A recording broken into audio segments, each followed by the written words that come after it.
Bonjour. Bonjour, bienvenue à la Cinémathèque française. On est ravis de voir une salle si remplie à l'occasion de cette rétrospective Darren Aronofsky. On est également ravis que cette rétrospective soit en présence du cinéaste. Je le rappelle, cette rétrospective s'est ouverte hier soir avec la projection de Requiem for a Dream. On a, alors pas en avant-première puisque le film est sorti il y a 25 ans, mais à l'occasion du 25e anniversaire, le film a été restauré. Il ressort en salle mercredi prochain, le 9 avril, et également un coffret DVD Blu-ray.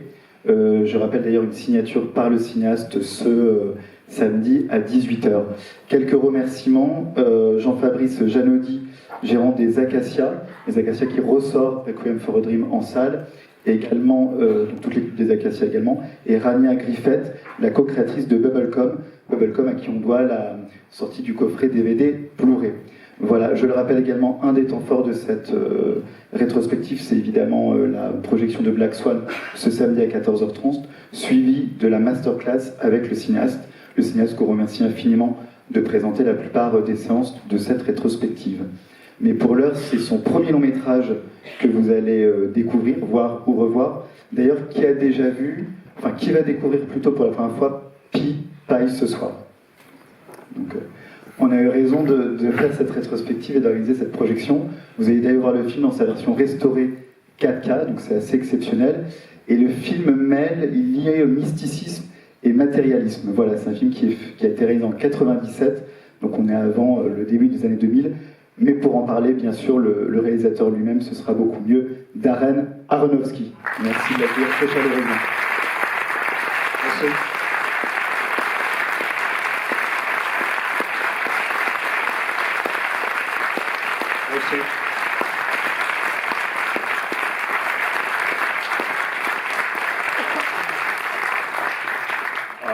Super exciting to be here. We're showing, I think, tonight an updated version of Pi. None of the content changed, but a couple of years ago, when it was the 25th anniversary of, did you explain this? Go ahead, yeah. 2 years ago, when it was the 25th anniversary of the film, we scanned it at 8K, and we kind of gave it a little bit of a polish. C'est pour moi un moment très exaltant. C'est une version donc, qui n'a pas été changée dans son contenu, mais dans sa forme, puisqu'il y a 2 ans, pour le 25e anniversaire de ce film, le film a été donc remasterisé en 8K et un petit peu lissé. When we also did a little work with the sound. I think it was originally actually in stereo, and so we were able to sort of expand that into kind of a surround sound. Et pareil pour le son, on a un travail sur le son qui était au départ en stéréo et qu'on a retravaillé pour le mettre en surround. That was the thing that kind of blew my mind the most about opening up Pi again, was how much film had changed in the last 25 years. Et c'est une des choses vraiment qui m'ont époustouflé, c'est de voir dans cette période de temps, en 25 ans, combien le cinéma a évolué techniquement. So it'll be something new even for people who saw it 25 years ago. Ce qui veut dire que ce serait une redécouverte même pour ceux qui l'avaient vu à sa sortie. You got a question for me? Sure question, yeah. En français, puis Agnès Duché qui est là, merci Agnès Duché de traduire. D'où vous est venue, Darren Aronofsky, l'idée de Pi, votre premier long métrage? I was probably, my friend Mark, who's here tonight, was reminding me that before I made Pi, I had, for a long time, was trying to make something else. It was a lot more expensive, and I could never figure out how to make it. And so I was inspired to try to figure out what I could make for nothing. So the guy who stars in it was a friend, and I knew I didn't have to pay him anything. And so we just sort of sat around and started to think about how to make a story that was just very unique to ourselves. So it's just sort of a combination of a lot of different things I was thinking about at the time, and I just sort of brought in different ideas and put it together, and it somehow fit together. Alors, mon ami Marc, qui est là aujourd'hui, me rappelait que avant ce film Pi, j'étais en train d'essayer pendant quelque temps de de travailler sur un autre projet, de développer un autre projet, mais qui était vraiment trop cher pour moi à l'époque. Et du coup, mon inspiration, ça a été de qu'est-ce que je peux faire pour 3 fois rien. L'acteur qui joue dans le film étant un ami à moi, j'avais pas besoin de le payer, et donc j'ai pu, voilà, on s'est mis autour de la table et on a réfléchi ensemble à ce qu'on pouvait faire, à ce qu'on pouvait raconter comme histoire assez unique et personnelle. Donc c'est un mélange de différentes idées que j'avais à cette époque-là et que j'ai assemblées pour faire ce film. L'acteur qui est d'ailleurs Sean Gullett, et vous le dites... There's Max Cohen. Sean Gullett qui joue Max Cohen. Vous parlez de 3 fois rien, alors est-ce que vous pouvez nous dire un mot sur, ça intéressera certainement les jeunes cinéastes, les cinéastes en herbe, sur le financement du film, parce que je crois que le film n'a pas coûté beaucoup d'argent. Yeah, it's funny because we sort of had the idea for Kickstarter. You have Kickstarter in France, no? Yeah. A friend suggested, it was actually Seth Tapper.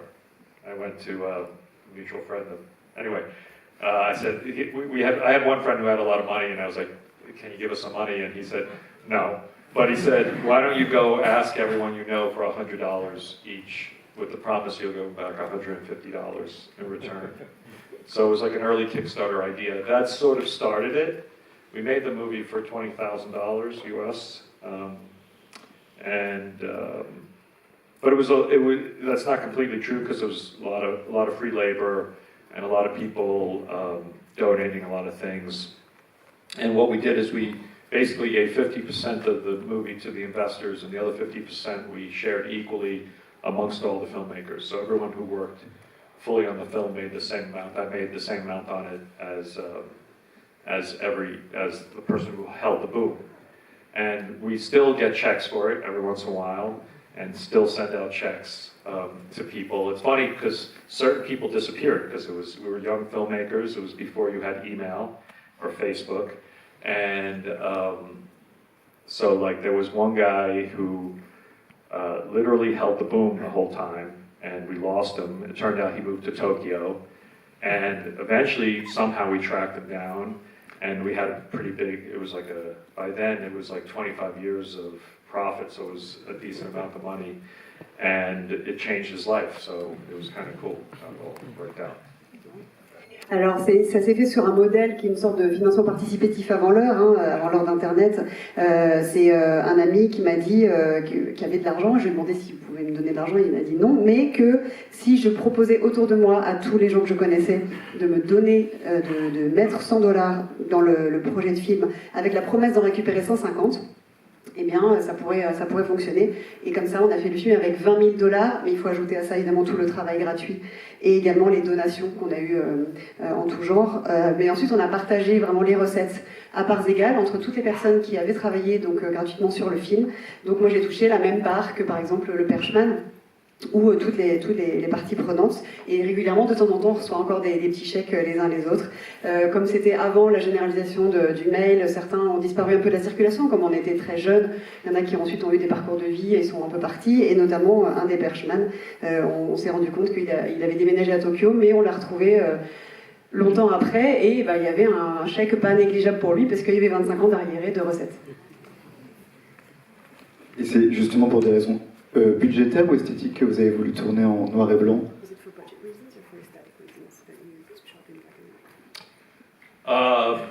It was definitely aesthetic reasons. It was more expensive to shoot in black and white because at the time there was only one lab in the United States that still processed the type of black and white film we did. And we shot a very special black and white film. It's called Tri-X. It's like a reversal film, which basically means the film that goes through the camera is actually the final positive of the film. There's no negative. And we chose that film because I had used it in when I was first learning how to shoot film. It's very easy. Well, it's actually very hard to shoot because you have to get the exposure exactly right. But if you get the exposure right, everything goes really towards the blacks or to the whites, so it has a beautiful aesthetic. And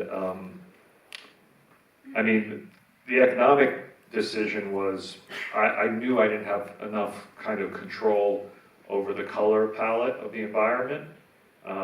because we really had no money, and I knew that by shooting black and white, it would sort of make everything sort of have a certain type of look and create its own world. So I guess it was a combination of both. C'était essentiellement un choix esthétique parce que ça coûtait plutôt plus cher de tourner en noir et blanc parce que seulement un laboratoire aux États-Unis permettait de développer ce type en particulier de pellicule qui s'appelle Tri-X et qui a la particularité d'avoir, en fait, il n'y a pas de négatif, on est directement dans le positif. Et j'avais choisi de m'en servir déjà dans un de mes films d'apprentissage. C'est difficile de tourner avec cette pellicule parce qu'il faut avoir de la bonne exposition tout de suite. Mais après ça, ça permet d'avoir des noirs et blancs très tranchés et donc avoir tout de suite une esthétique assez belle. Et aussi, alors au niveau le choix économique qu'on a fait, c'était que pour ce film-là, je n'aurais pas vraiment la maîtrise dans l'environnement dans lequel j'allais tourner à chaque fois de la palette chromatique du film. Donc ça permettait d'une certaine manière d'égaliser les choses et de donner tout de suite un univers et un style visuel particulier. À l'image, c'est Mathieu Libatic, votre chef opérateur. C'est votre première collaboration ensemble. Il va signer toute l'image de vos films, à part, je crois, The Wrestler. Et un autre de vos collaborateurs sur ce film, c'est Clint Mansell. C'est la première fois, c'est donc le compositeur, c'est la première fois qu'il compose une musique de film. Peut-être vous pouvez nous dire un mot sur ces premières collaborations. Yeah, well, Maddie Libatique, the cinematographer of this, for every one of my movies except for one, I met him the first day of film school, and he was the youngest. He was the youngest student studying cinematography, and I was the youngest student studying directing, and so we immediately connected, and we became lifelong friends. This for him was really a challenge. Like I was talking about the black and white reversal, getting that exposure right was super hard, and but somehow even like the mistakes we made somehow became the look of the film. We were able to figure out how to do that. And then Clint had the composer was sort of he had just his rock band had broken up, and he was really depressed and didn't know what he was going to do with his life. But I kind of asked him to write a song for the opening of the film, and it just was so amazing that it just led to one after the other, so that eventually he became the composer because just everything he kind of created for it was so brilliant. Donc Mathieu Libatic, mon chef opérateur, qui a collaboré avec moi sur tous mes films, sauf donc effectivement un The Wrestler.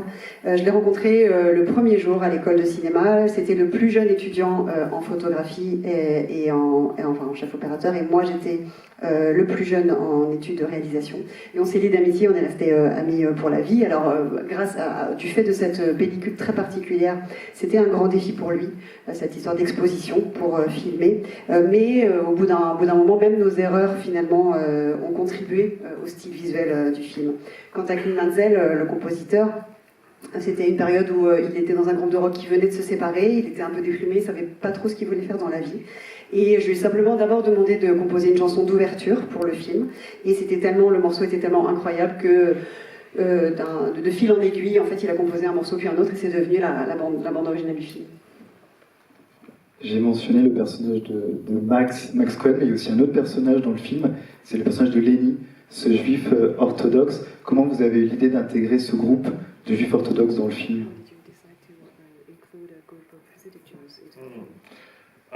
Well, originally when we first wrote it, I had been inspired by the time I spent in Europe and had a bunch of monks in the movie. They were Pythagorean monks. I don't know if you know Pythagoras, but if you remember from high school, a squared plus b squared equals c squared.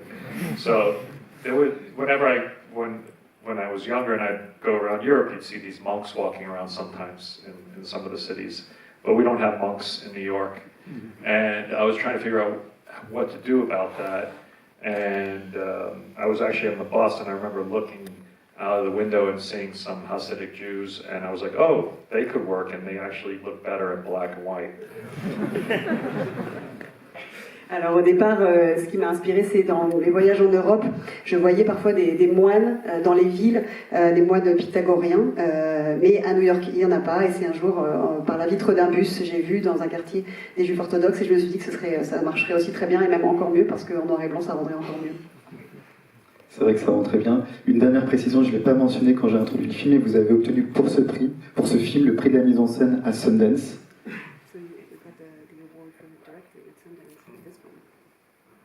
Yeah. C'était une précision. It was nice. It was nice. It was, we were a weird little black and white movie, very much under the radar going into that festival. And it was definitely a turning point of my life. It was very exciting. I did it very unexpected, and it was a really nice moment. Oui, c'était un petit film atypique qu'on présentait un peu incognito, personne ne nous attendait. Donc ça a été clairement un tournant et quelque chose qui nous a tous pris par surprise. Merci beaucoup, Darren Aronofsky.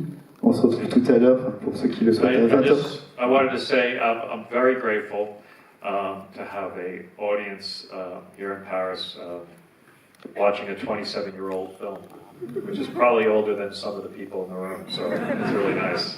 C'est vraiment formidable pour moi, c'est un sentiment très, très émouvant de voir un public à Paris qui regarde ce film 27 ans après, et certains d'entre vous n'ont même pas cet âge-là, donc c'est vraiment... Merci beaucoup.